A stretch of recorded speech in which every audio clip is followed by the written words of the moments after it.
जय हिंद। मेरा नाम दीपांजलि गुप्ता है। मैं कक्षा 9वीं की छात्रा हूँ और आज मैं शिवाजी सदन की ओर से कविता वाचन के अंतर्गत छत्रपति शिवाजी महाराज की एक कविता प्रस्तुत करने जा रही हूँ। उनका जन्म 19 फरवरी 1630 में शिवनेरी में हुआ था। वे मराठाओं के प्रमुख योद्धा थे। उन्होंने पश्चिम भारत में मराठा साम्राज्य की स्थापना की थी। तो उनकी शूरवीरता पर आधारित ये कविता आज मैं आपको सुनाऊंगी। आज कहूँ मैं एक कविता उस तेजस्वी राजा की, बंजर भूमि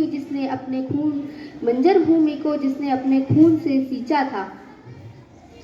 एक समय था त्रिभुवन जब मुगलों के नाम से कांपा था, तब स्वराज की सीमा को उसने तलवार से नापा था। भारत के हर कोने में औरंगजेब का साया था। ये वही शेर है जिसने उनको घुटनों के बल लाया था। 450 बाद भी जिनका डंका आज भी बाजे हैं, पुण्य श्लोक और वंदनीय वो छत्रपति शिवराज हैं। निर्भयता उनकी ऐसी भय कांपता था उनके आगे, निर्भयता उनकी ऐसी भय कांपता था उनके आगे। पराक्रमों का पर्वत भी उनके सामने नाटा सा लागे।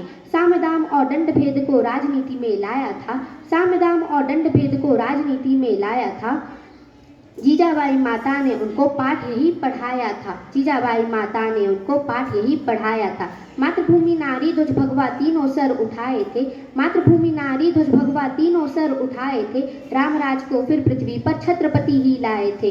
अफजल खान क्रूर दानव जो शपथ ही लेकर आया था, भव्य दिव्य काया मानो वो राक्षस का ही साया था। बड़े बड़े योद्धाओं को वो सहज परास्त कर जाता था। भूल गया उसके सामने एक कड़वा शूर मराठा था, भूल गया उसके आगे एक कड़वा शूर मराठा था।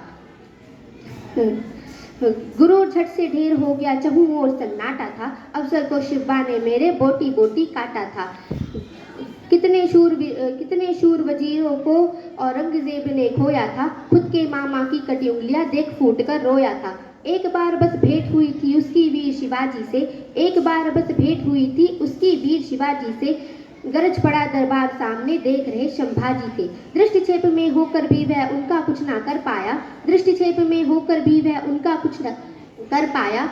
स्वाभिमान क्या होता जग को छत्रपति ने दिखलाया। बलशाली केवल ना वो तो बुद्धिमान और ज्ञानी थे, कुशल संगठक राजनीति के जानकार सेनानी थे, कुशल संगठक राजनीति के जानकार सेनानी थे। तपस्वी जीवन था उनका हर रोज दुखों का फेरा था, तपस्वी जीवन था उनका हर रोज दुखों का फेरा था। एक अकेला शेर सदा ही चहुं ओर से घेरा था। कितने शत्रुओं को उन्होंने अकेले ही झेला था, कितने शत्रुओं को उसने अकेले ही झेला था। योद्धाओं का शिरोमणि वो महाकाल का चेला था। अनगिनत उनके गुण में कैसे एक कवन में बतलाऊं, अनगिनत उनके गुण में कैसे एक कवन में बतलाऊं। एक जन्म में हो न सकेगा पुनर्जन्म लेकर आऊं, एक जन्म में हो न सकेगा पुनर्जन्म लेकर आऊं। धन्यवाद। जय हिंद।